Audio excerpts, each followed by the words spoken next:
Hello मेरे प्यारे दोस्तों, नमस्कार। यूट्यूब के SP math by RP channel पर आपका हार्दिक स्वागत है। पिछली वीडियो में हम लोग कार्ती तल, भुज, कोटि और निर्देशांक लिखना सीख गए हैं। आइए आज हम लोग कुछ महत्वपूर्ण वास्तविक संबंधों का ग्राफी निरूपण करना सीखते हैं।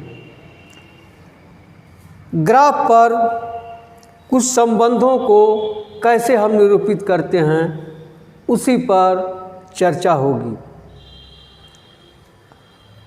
पिछले वीडियो में निर्देशांक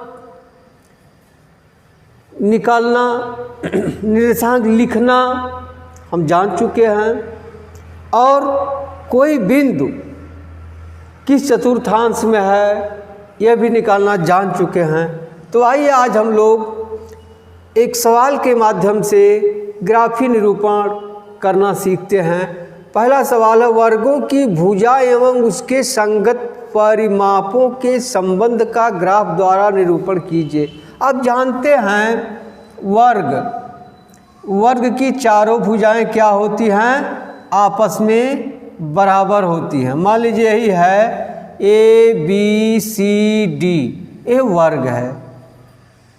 चारों भुजाएं आपस में क्या हैं? बराबर हैं और प्रत्येक कोण 90 अंश का है। प्रत्येक कोण 90 अंश का है।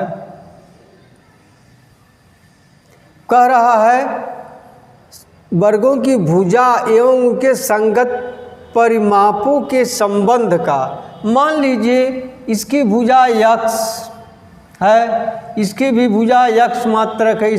x वर्ग है, इसकी चारों भुजाएं बराबर होंगी। अब वर्ग का परिमाप क्या होता है?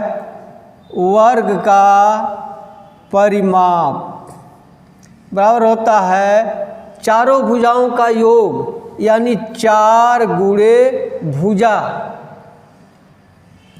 बराबर हो जाएगा 4 गुणे x, यानी हो जाएगा 4x मात्रक। हो गया। यदि हम इस परिमाप को y मान लें, क्या y मान लें, तो हो जाएगा y बराबर 4x। अब यही है y बराबर 4x को हमें ग्राफ पेपर पर अंकित करना है, निरूपित करना है। कैसे होगा? अब आपके कॉपी पर ग्राफ का चित्र बना हुआ है। यह x अक्ष है, यह y अक्ष है, या x डैश अक्ष है, या y डैश अक्ष, और यह क्या है? मूल बिंदु है। अब आपको करना क्या है? देखिए ध्यान से, इसमें 2 चर हैं। देख रहे हैं ना? कितने चर हैं? 2 चर हैं, x है और y है। ठीक है। अभी 2 चरों में भी थोड़ा सा अंतर है। देखिए, एक चर स्वतंत्र है, एक चर परतंत्र है। जैसे उदाहरण के रूप में आप मान लीजिए पिता और पुत्र। पिता और पुत्र देख रहे हैं? पिता तो स्वतंत्र है लेकिन पुत्र स्वतंत्र नहीं है। यह क्या है? परतंत्र है। क्यों? अगर इसको पुस्तक चाहिए तो पिता से पैसा मांगेगा, इसके बाद पैसा है नहीं, कहाँ से खरीदेगा? इसको कॉपी चाहिए, कलम चाहिए, जूता चाहिए, मोजा चाहिए, कपड़ा चाहिए, जो भी चाहिए वह पिता से मांगेगा। यह परतंत्र है, स्वतः इसके पास पैसा नहीं है कि वह खरीद सकता हो। यह परतंत्र है, यह स्वतंत्र है। ठीक है। उसी तरह से यहाँ x क्या है? आप स्वतंत्र चर मान लीजिए और y क्या है? परतंत्र चर मान लीजिए। ठीक। y को क्या मान लिया गया? परतंत्र चर। x क्या है? स्वतंत्र चर है। इसको जो भी इच्छा करेगी वही इनसे मांगेगा, इनको देना पड़ेगा। तो आइए देखते हैं। अब मान ले रहे हैं x बराबर 0। क्या? यदि x 0 है, कह रहा मुझे लड्डू चाहिए, तब इनको भी व्यवस्था करनी होगी। x बराबर 0 हो गया तो आप मान रख दीजिए y बराबर हो जाएगा 4 गुणे 0 बराबर हो जाएगा 0। देख रहे हैं ना? अब आप एक सारणी बना लीजिए इस तरह से।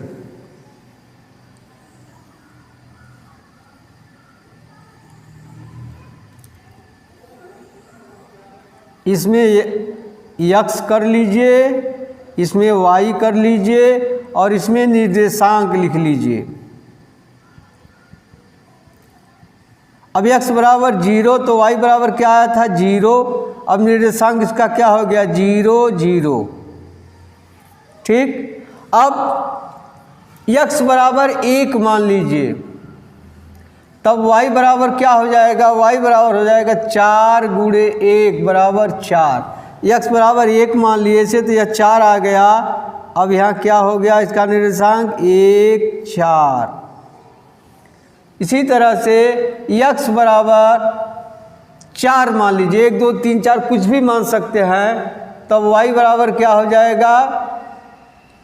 4 गुणे 4 बराबर हो जाएगा 16। अब यहाँ क्या माने हैं? 4, यह हो गया 16। अब इसका निर्देशांक क्या हो गया? 4 और 16। ठीक।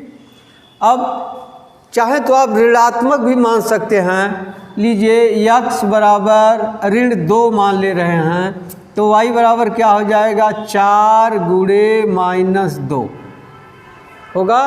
क्या आ जाएगा? -8।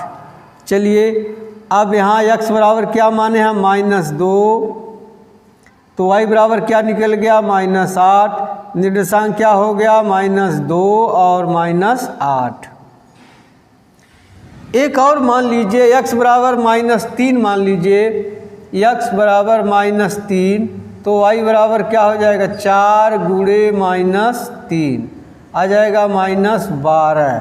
अब यहाँ लिख दीजिए -3, यहाँ हो जाएगा -12। इसका निर्देशांक क्या हो जाएगा?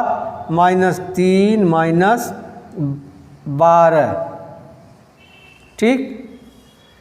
बस 5 मानिए, अब अधिक से अधिक 5, कम से कम 3 निर्देशांक आपको निकालना होगा। अब आइए इसको क्या करते हैं? इन निर्देशांकों को अंकित करते हैं ग्राफ पेपर पर। देखिए पहला है 0 0 0 0, यही होगा मूल बिंदु पर। अब दूसरा है 1 4। देखिए एक भुज है, 4 कोटि है, इधर 1 खाने, इधर 4 खाने, 1 2 3 4, 1 2 3 4, इधर 1 है। ठीक। अब इसी के सीध में, इसके सीध में यहाँ, इसके सीध में यहाँ, देखिए ये बिंदु मिल गया। यह क्या है? 1 4। ठीक। अब दूसर का है 4 16। अब इधर भुज 4 होगा, 1 हो गया है, 2 3 4। अब 16 ऊपर 4 हो गया है, 5 6 7 8 9 10 11 12। इसको और बढ़ा लीजिए, 13 14 15 16। अब इसी के सीध में आप जाइए, करीब यहाँ आ जाएगा, यह हो गया 4 16। ठीक। आप दूसर का आ जाइए, ऋण 2 ऋण 8, ऋण 2 बाईं तरफ नपेगा। देखिए यहाँ हो जाएगा ऋण 1 ऋण 2, यह हो गया। अब ऋण 8 नीचे की तरफ, 1 ऋण 2 ऋण 3 ऋण 4 ऋण 5 ऋण 6 ऋण 7 ऋण 8। अब इसी के सीध में आ जाएंगे, इसके सीध में तो करीब यही पड़ रहा है। यह कौन सा बिंदु है? ऋण 2 ऋण 8। अब आ जाइए इसमें, ऋण 3 ऋण 12। अब ऋण 3 किधर होगा? बाईं तरफ, यहाँ हो जाएगा ऋण 3। और ऋण 12 नीचे देखिए 8 है, ऋण 9, ऋण 10, ऋण 11, ऋण 12। अब इसके सीध में और इसके सीध में आ जाइए, करीब यही पड़ेगा। यह हो गया ऋण 3, ऋण 12। अब इन सभी बिंदुओं को स्केल से आप मिला दीजिए, स्केल से आप मिलाइए, देखिए क्या आता है।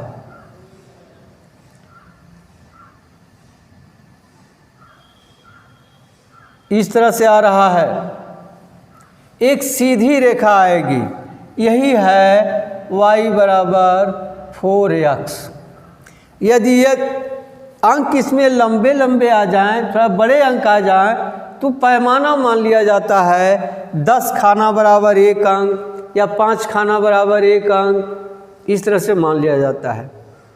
ठीक है, अब आप लगा सकते हैं, देखिए लगाइए, ठीक है ना। अब देखिए यह क्या है? यह भुजा है। यक्ष क्या थी? भुजा न था, यक्ष भुजा है। और यह है परिमाप।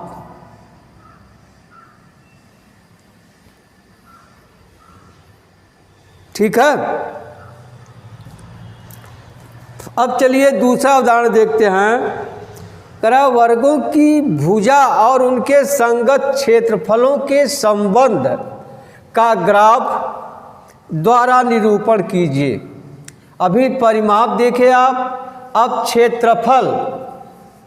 अब जानते हैं वर्ग का क्षेत्रफल क्या होता है? भुजा घाते 2।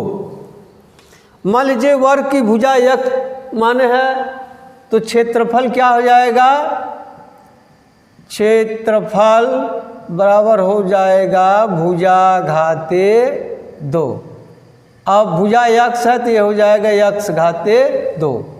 अगर क्षेत्रफल को हम y मान लें, आप चाहे जो भी मान सकते हैं, a भी मान सकते हैं, बड़ा कुछ भी मानिए।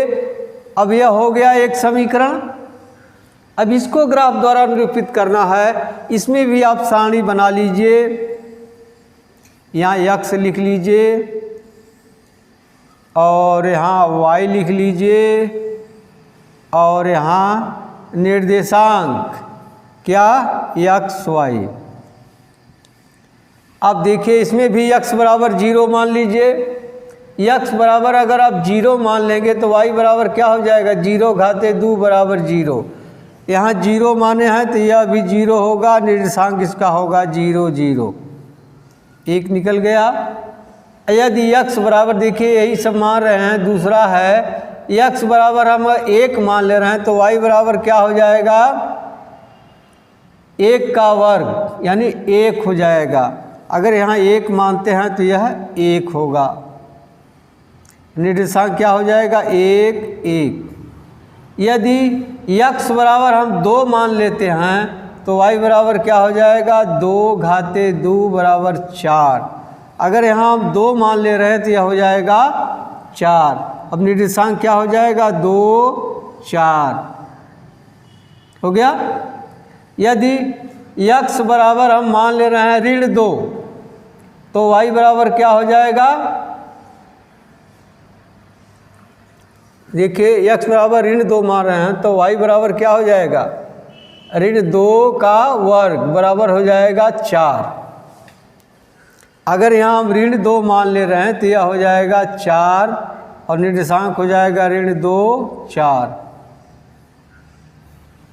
इसी तरह से x बराबर अगर 3 मान लें तो y बराबर क्या हो जाएगा? देखिए x स्क्वायर है ना, तो हो जाएगा 3 घाते 2 बराबर 9। अब x बराबर 3 मान लिए तो यह हो गया 9 और निर्देशांक हो जाएगा 3 और 9। इसी प्रकार x बराबर हम -3 मान लें तो y बराबर हो जाएगा -3 का वर्ग बराबर हो जाएगा 9। यहाँ -3 मान लिए तो यह क्या आ गया? 9 और एक निर्देशांक हो गया -3 9। चलिए 1 2 3 4 5 6 निर्देशांक हो गया। अब इसको ग्राफ द्वारा कैसे निरूपित करेंगे? अब आप ग्राफ पेपर पर x अक्ष और y अक्ष खींच लीजिए। x अक्ष y अक्ष यह क्या है? मूल बिंदु है। अब आप दर्शा लीजिए इस पर। देखिए 1 2 3 4 5 6 7 8 9 10। इधर भी 1 2 3 4 5 6 7 8 9 10। सब ऋणात्मक रहेगा नीचे और ऊपर 1 2 3 4 5 6 7 8 9 10। इधर 1 2 3 4 5 6 7 8 9 10। अब चलिए, पहला है 0 0 0 0 यही होगा। मान ले रहे हैं इसको हम बिंदु A, यह है B, यह C, यह D, यह E, यह F। अब यहाँ A हो गया यही। अब 1 1 देखिए, x अक्ष पर 1 y अक्ष पर 1 धनात्मक है, ऊपर की तरफ यह हो गया, यह बिंदु B हो गया। 1 1। अब आ जाइए 2 4। देखिए 2 यहाँ है, 4 यहाँ है, ये यहाँ आ जाएगा। यह बिंदु कौन सा है? C है। क्या है? 2 4। अब आ जाए ऋण 2 4। देखिए ऋण 2 इधर होगा, 4 ऊपर, करीब यहाँ आ जाएगा। यह कौन सा बिंदु है? D है। निर्देशांक क्या है? ऋण 2 4। अब आ जाइए 3 9। देखिए 3 यहाँ है, 9 यहाँ है, यहाँ आ जाएगा इसके सीध में। यह 3 9 क्या है? E है। 3 9। अब ऋण 3 9, ऋण 3 इधर होगा, होगा ना इधर? ऋण 3 9 देखिए यहाँ है, इसके सीध में इधर आ रहा है, ये यहाँ। यह कौन सा बिंदु है? F। यह है ऋण 3 9। अब इन बिंदुओं को क्रम से मिला दीजिए। देखिए यहाँ से शुरू करेंगे इधर, तो इस तरह से जा रहा है, और यहाँ इस तरह से मिलाएंगे तो इस तरह से जा रहा है। देखिए यही ग्राफ है। आप ध्यान दीजिएगा, जब जो समीकरण आपको दिया रहेगा अगर एक घात में है, रैखिक समीकरण है, तो ग्राफीय निरूपण हमेशा सरल रेखा प्राप्त होगी। यदि द्विघात का समीकरण आपको दिया हो तो ग्राफीय निरूपण वक्र आकार की रेखा होगी, सीधी रेखा नहीं मिलेगी। आपको समझ में आ गया होगा। यदि आपको वीडियो अच्छा लगा हो तो सब्सक्राइब कीजिए, लाइक कीजिए। यदि अच्छा न लगा हो तो डिसलाइक अवश्य करिएगा। अब इसका अभ्यास प्रश्न अगली वीडियो में बताया जाएगा। अब मिलते हैं अगली वीडियो में, तब तक के लिए धन्यवाद। जय हिंद, जय भारत।